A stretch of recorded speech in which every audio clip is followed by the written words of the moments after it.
నా బాధ్యతలు నాకు తెలుసు ఏం చేయాలనేది, వాళ్ళు చెప్పాల్సిన అవసరం లేదు. నా పార్టీ నాకు బాధ్యత, నా పార్టీలో నా బాధ్యత ఉంది చెప్తాను. రిజర్వేషన్ ఇష్యూలో నేను ఒక మాట చెప్పదలుచుకున్నాను. ఇది లీగల్ ఎంబార్గో ఇన్ దిస్. గతంలో కూడా కేసీఆర్ గారు వాళ్ళు చెప్పినటువంటి మాట ఏంది, బీసీ రిజర్వేషన్లో ఇంత పర్సెంట్ మేము ఇస్తాను అన్నారు. వాళ్ళు ఇవ్వలేకపోయారు. Because there is some legal issues. వాళ్ళు ఏంటంటే వాళ్ళు బిల్ పాస్ చేస్తారు, మా మీద దోస్తున్నారు. Don't shift the responsibility. అదే మేమే చేయాలి. ఇప్పుడు తమిళనాడు కూడా చేసింది, ఎందుకంటే ఇది పెద్ద సబ్జెక్ట్ కాబట్టి, ఎందుకంటే లీగల్ ఇష్యూస్ ఉన్నాయి కాబట్టి. బట్ బీసీల రిజర్వేషన్ ఇష్యూలో కాంగ్రెస్ పార్టీ తెలంగాణలో బీసీలను మోసం చేసింది. వాళ్లకు 42% ఇచ్చే ఇష్టం లేదు, వాళ్ళకి ఇవ్వాల్సినటువంటి ఒక ఆలోచన లేదు. కేవలం ఓట్లు పెంచుకోవటానికి బీసీలందరూ బీజేపీతో ఉన్నారు, ఎట్లా డైవర్ట్ చేయించడానికి ఈ యొక్క అంశాన్ని తీసుకురావడం జరిగింది.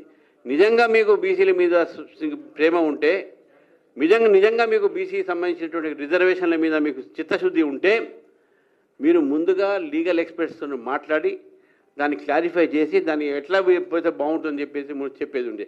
కానీ మేము బీసీ బిల్ పెడితే మేము సపోర్ట్ చేసినాం కదా.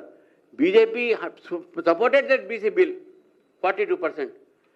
Implementation is your duty, not our duty. You brought the bill, you implement it.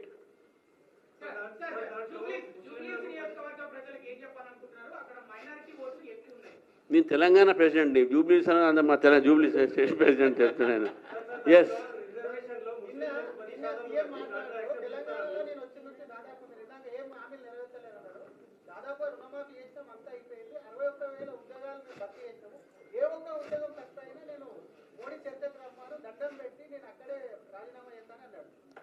చేయమని చెప్పాలి. ముందు చేయమని చర్చ నేను చెప్తున్నాను. నేను పోవాల్సిన అవసరం లేదు. మా అక్కడ మా ఉన్న స్టేజ్ మీద చాలామంది ఉన్నారు, వాళ్ళు ఆయన చూసుకుంటారు. కానీ ఇప్పుడు నేనేమంటున్నా అంటే 60,000 ఉద్యోగాలు ఉన్నారు అంటున్నారు కదా.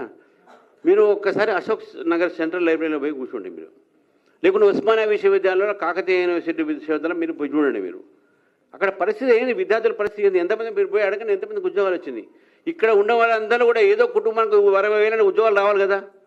ఎంతమందికి వచ్చింది చెప్పండి. కానిస్టేబుల్ ఉద్యోగాలు ఇచ్చేసి అంటే కానిస్టేబుల్ ఉద్యోగాలు మంచిది కాదు ఉన్నది. కానీ చదువుకున్న పిల్లలందరూ కూడా గ్రూప్ 1, గ్రూప్ 2, గ్రూప్ 3 ఇవి అలా ఆలోచిస్తున్నారు. ఇంకా నోటిఫికేషన్ ఇవ్వలేదు, జాబ్ క్యాలెండర్ ఇస్తున్నారు రాగానే. ఇంకా జాబ్ క్యాలెండర్ ఇవ్వలేదు వాళ్ళు. ఎవ్రీ ఇయర్ 2 లక్షల ఉద్యోగాలు ఇస్తున్నారు. ఏమైనా 2 లక్షల ఉద్యోగాలు 2 సంవత్సరాలు అయిపోయిన తర్వాత 4 లక్షల ఉద్యోగాలు రావాలి కదా. తెలంగాణ వచ్చిన తర్వాత, బీఆర్ఎస్ వచ్చిన తర్వాత, బీఆర్ఎస్ ప్రభుత్వం బయటకు పోయిన తర్వాత ఆ రోజు ఉన్నటువంటి ఖాళీలు ఈ రాష్ట్రంలో 135,000. ఏమైనా 135,000 ఉద్యోగాలు. నేను ప్రభుత్వాన్ని అడుగుతున్నాను, మీరు 2 లక్షల ఉద్యోగాలు ప్రతి సంవత్సరం ఇస్తున్నారు కదా, ఎక్కడ పోయినాయి 2 లక్షల ఉద్యోగాలు?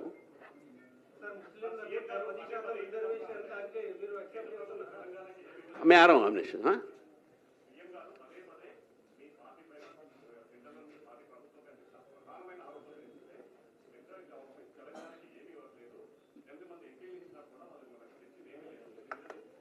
$12 లక్షల కోట్ల రూపాయలు ఇచ్చినాము.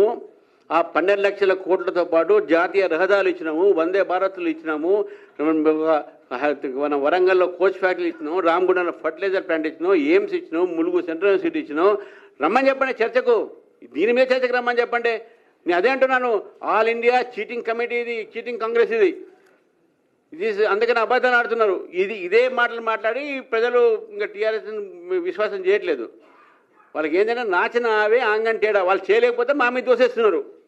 మీకు ఇచ్చిన పని మీరు చేయండి.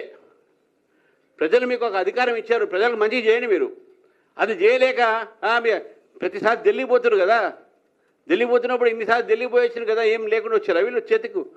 అన్నీ ఢిల్లీ పోయిన అన్నీ వచ్చినాయి వీళ్ళకు. నేను ఇంకోటి చెప్తున్నాను మీకు, భారతీయ జనతా పార్టీ ప్రభుత్వం వచ్చిన తర్వాత ఆ రోజు కాంగ్రెస్ పార్టీ కేవలం 32% మాత్రమే ట్యాక్స్ డెవల్యూషన్ ఇచ్చేది.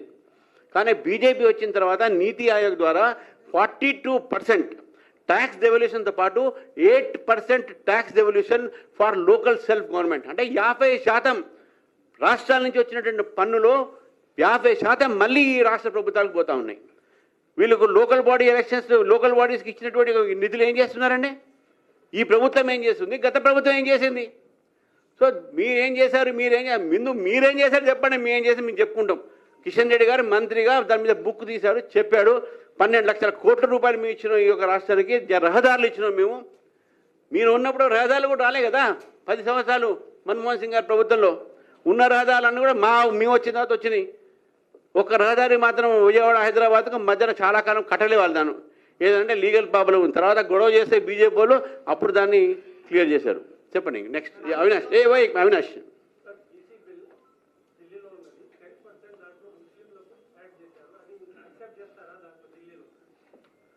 మేము రిలీజియస్ బేసిస్ మీద మతం ఆధారంగా ఏ రిజర్వేషన్లు మేము యాక్సెప్ట్ చేయం. That is our policy.